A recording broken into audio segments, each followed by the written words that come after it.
Hello everyone, this is Lance from Cinematic Galaxy, finally back to do my review of Harry Potter and the Prisoner of Azkaban. I know this review was coming a little late, and I know you guys were just yearning for my review. Who am I kidding? I only have one subscriber. Thanks to AlanGunn97 for subscribing to me, by the way. I really appreciate it. And I'm sure as I do more videos, you know, I'll get more views and whatnot. But yeah, thanks Alan Gunn. So anyway, this review today is for Harry Potter and the Prisoner of Azkaban, the third film in the series. In the book series, this was the story where things started to get a little more complex and a little darker, and we learn more about Harry's past and what happened the night his parents died.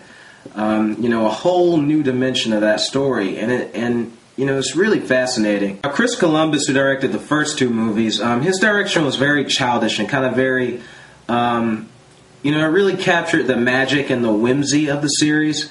So I guess the producers realized that, and they didn't ask him to return as a director because I guess they felt that he might not be able to adapt the darkness of Prisoner of Azkaban. However, he does return as the executive producer. This film introduces Mexican director Alfonso Cuarón. I remember being a little disappointed that Columbus wasn't coming back to direct, but I didn't know about Alfonso Cuarón. I didn't really, you know, I'd never seen any of his films. So I figured, I guess they know what they're doing. And I remember the wait for this film seemed to take forever. Like, I was so ready for this film by the time it came out. It came out in 2004, June of 2004. So I had to endure a whole year without a Harry Potter film, 2003, and that was pretty rough. However, we did get the Order of the Phoenix book in 2003. But anyway, Prisoner of Azkaban, I just remember being so pumped for this film, so excited, and I went to see it in theaters with my mom and my friend. But anyway, I absolutely loved this film. I mean, I love it more now than I loved it then, but I really did love the film. But what really stood out to me were two things. One is the fact that this one felt so different from the other two. It just had a completely different style about it, a completely different direction that, I mean, at the time it was it took a while getting used to, but now that I look at the film that I'm older, I really, really appreciate it, and I think it helped the series tremendously. Also, it's the fact that this one is faithful to the book. It is true to the story, but it's not. Whereas the first two films sometimes felt like Christopher Columbus was trying to include every single detail exactly the way it was in the book. This film is faithful to the story, but it does take a little bit more liberties. It feels like it's telling the story of the book, but it's telling it in its own way. And I don't mind that at all because it's still very true to the book. The direction of this film is incredible. I mean, Alfonso Cuarón really put his mark on this series. This is the first film that I would say calls for Daniel Radcliffe, Rupert Grint, and Emma Watson. This is the first film. I mean, they did good in the first two films. They were very good as their characters, but this is the first one that really calls for them to act. I mean, it really, really calls on them to not just say the lines that their characters say, but to really infuse themselves into the characters and really make those characters come to life on screen. And and also their characters are older, they're 13, and they're more interesting this time around. So, all in all, it's just win-win situation. And the acting is just very good in this film. Daniel Radcliffe is very good as Harry Potter. He gives his best performance so far in the series. There is that one scene where he gives that kind of, cringeworthy performance. It's the, he was our friend! That one, yeah, the acting wasn't so good there. But other than that, he does a very good job. I mean, I definitely believe that this Harry is older, he's more angst-ridden. Well, I'm sure Daniel Radcliffe was at that stage in his life as well. Yeah, but what really draws me to this story, the same as the book, is the darkness. This is the first Harry Potter film that really kind of shifts you away from the kiddie stuff. I mean, it was still, the first two still have their dark moments, but this film is way more than just a philosopher's stone or a snake that turns people to stone. I mean, this is a prisoner. It's about an escaped convict who is on the loose, who is out to kill Harry. And you just learn so much about how this guy, Sirius Black, that is, relates to Harry's past and how he relates to the night Harry's parents died. And it's such an emotional, powerful story. And that's one of the things I loved about the book. That's why the book is one of my favorites in the series, because it also really just really shows you a newfound side of not only that story, but just of the whole series. One thing that makes this film unique, and that makes the book unique, is that Voldemort is nowhere to be found.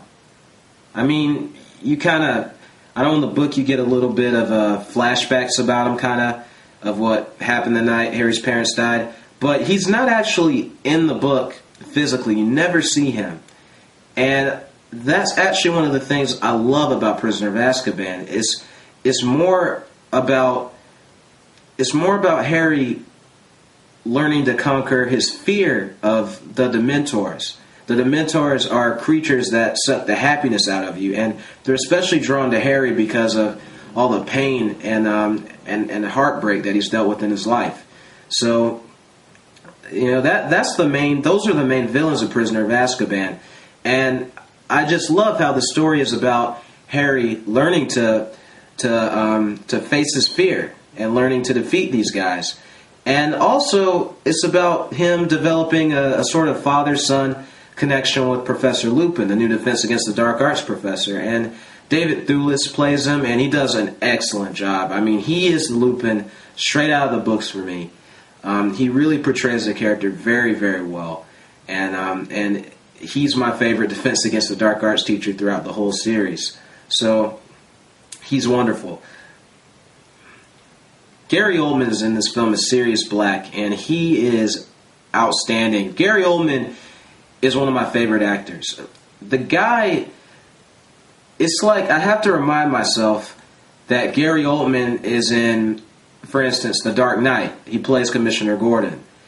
And it's just amazing how well he can blend into every role he plays. Here he's Sirius Black, Harry's godfather. And he's completely different from his role in The Dark Knight as Commissioner Gordon. And then there are other films like Air Force One where he plays a villain that he's completely different. The guy is just so versatile and so amazing, and I just love his performance. And even though he doesn't look exactly like I pictured Sirius to look from the book, he played the character down to a T. I mean, he was perfect in this film. You really feel Alfonso Cuarón's mark on this film. Throughout all the different scenes, you feel... one of my favorite scenes in the film is the Quidditch match. The Quidditch third year, as it's called. And that scene has some of the best special effects I've ever seen in the movie. I mean, I'm not even kidding. It's raining, rain is pouring down, and it's lightning and storming, and it's just by far one of the most intense scenes in the entire series. I mean, up to that point, we had seen nothing like that in Harry Potter, and it's just so amazing. It blew me away when I saw it the first time, and it's incredible. I mean, it really, really is.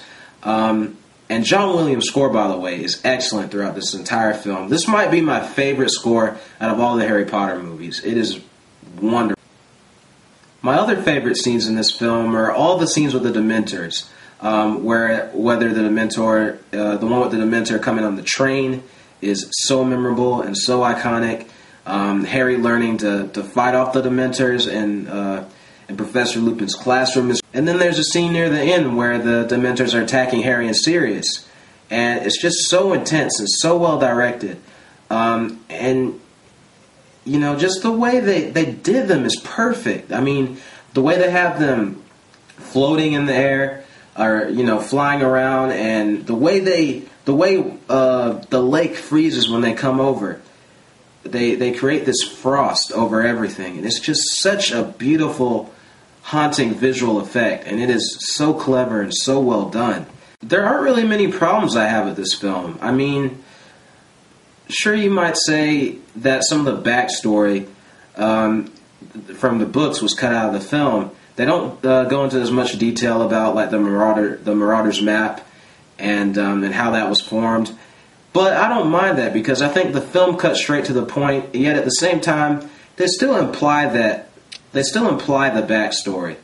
But I feel like telling too much backstory and having the characters standing around talking too much about the past, it probably would have bogged the story down. Like in books you have endless time and endless room to do that. But in movies, you kind of want things to move along at a nice, steady pace. You don't want things to go too fast, and you don't want things to slow down too much. So I think the film does a very good job of condensing it to where, you know, it doesn't bother me. When I first saw the film, it initially bothered me a little bit, but when I watch it now, I can accept and understand all the changes and cuts that were made to the story, and it still just feels incredibly satisfying as a film.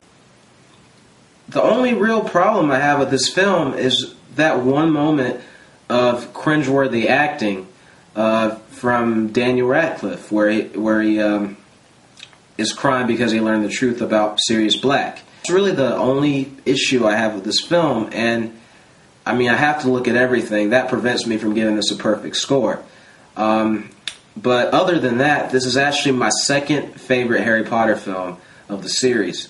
Because I consider Deathly Hallows to be one film, both parts. So, considering that, this is my second favorite film of the series, and such a great turning point, excellent turning point. It really, really is a great movie, one of the best fantasy films ever made, and it really shifted the series for the better. It made these characters more realistic, more like teenagers, you know, because they were becoming teenagers. They weren't just these little kids running around solving mysteries anymore. They were actually, you know, young, hot-blooded teens growing up. And I mean, the cover itself, you can see on the cover, this was something that definitely changed.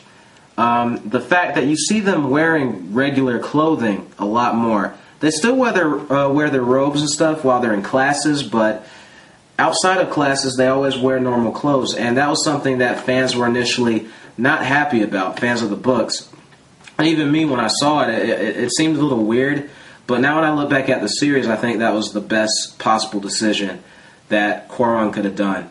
Cuarón was the perfect director for Prisoner of Azkaban. He just excelled with this film so intensely, and I give Harry Potter and the Prisoner of Azkaban 3.5 out of 4 planets. It is my second favorite Harry Potter film, and it's very, very good. Anyway, guys, stay tuned for this review. If you like my review, please subscribe to my channel, and please like this video as well. Anyway, this is Lance from Cinematic Galaxy, signing off.